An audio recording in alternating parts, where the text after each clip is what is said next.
Is this your first time at French Quarter Fest? No, we've been coming for 10 years. 10 in a row. Mm-hmm. In a row. And where do you come from for these 10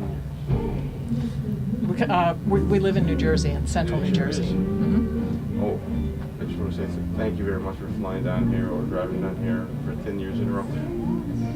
What makes the French Quarter Fest so special that you come? Have you come for the past decade? The music. The music. It was my cousin who lives in Georgia who said, you have to come down to the French Quarter Festival. They had been coming for many years.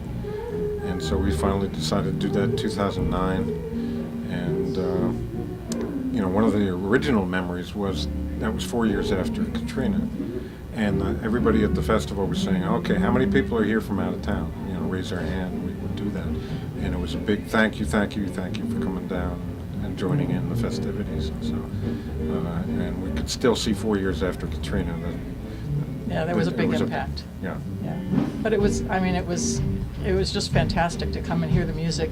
You bring your chair around with you, and if you like what you hear, you plop down and you sit there for a while. And if you don't like what you hear, you pick up your chair and go to the next stage.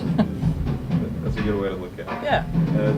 And we got introduced to all kinds of things that we would never have chosen to go to. That's good to hear.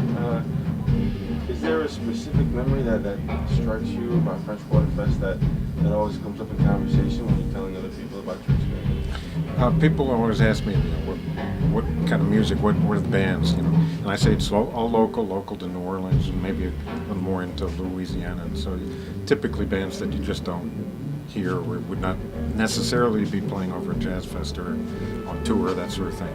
And there was a band we saw here at the Esplanade stage that I just love. It's Johnny Sketch and the Dirty Notes.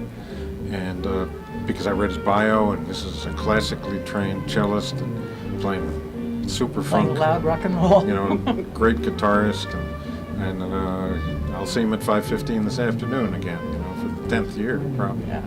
And I remember one of my first memories was seeing the Tin Men over at what used to be called the Louis stage. I think it's the Tropical Isle stage over down by the river. And the Natchez going by and blowing its steam whistle, and the tuba player from the Tin Men turning around and blowing back at the boat. It was a moment. Sousaphone player, correct. Correct. Sorry, I stand corrected. That's pretty funny. If you could describe New Orleans in one word, what word would that be and why? Funky. That's the same word that I was thinking of. Why? It just exudes. There's music everywhere. Food is phenomenal. People are friendly. Yeah. You can't sit still. Yeah. You have Bourbon Street, but you either like it or you don't. It's very valid. We're also celebrating the 300-year anniversary of the tricentennial.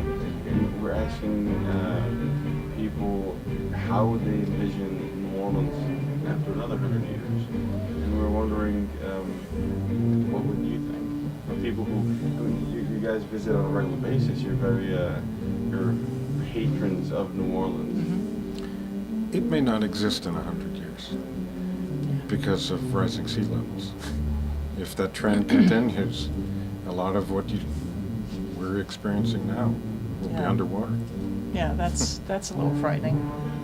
If that doesn't happen, it strikes me that people who live in the city and who keep the city up and running are very, very keen to keep the character of the city. They're very proud of the heritage and the culture of the city, and I would hope that continues. We saw a presentation, actually, that was done at Princeton University by Big Chief Montana, right?